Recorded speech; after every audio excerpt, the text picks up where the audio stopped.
انسان اور انسانی علم کی سب سے بڑی تلاش اپنے آغاز اور انجام کو جاننا ہے۔ انسان کا کوئی خالق و مالک ہے یا وہ فطرت کی اندھی بہری طاقتوں کی ایک اتفاقی پیداوار ہے؟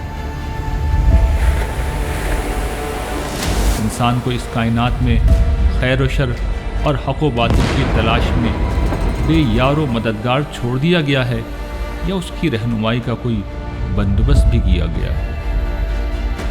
نبوت کا دروازہ بند ہونے کے بعد خدا اور آخرت جیسے غیبی حقائق کی سچائی انسانوں تک پہنچانے کا کیا بندوبست کیا گیا ہے؟ اس دنیا میں فساد برپا کرنے والے مجرموں کو کبھی پکڑا جائے گا یا پھر سرکشی کے لیے انہیں آزاد چھوڑ دیا گیا ہے؟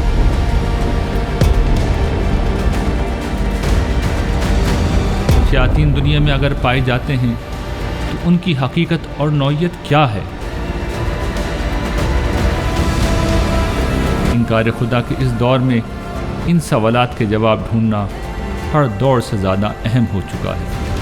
انسان کی کہانی میں ہم ایسے ہی سوالات کا جواب تلاش کریں گے۔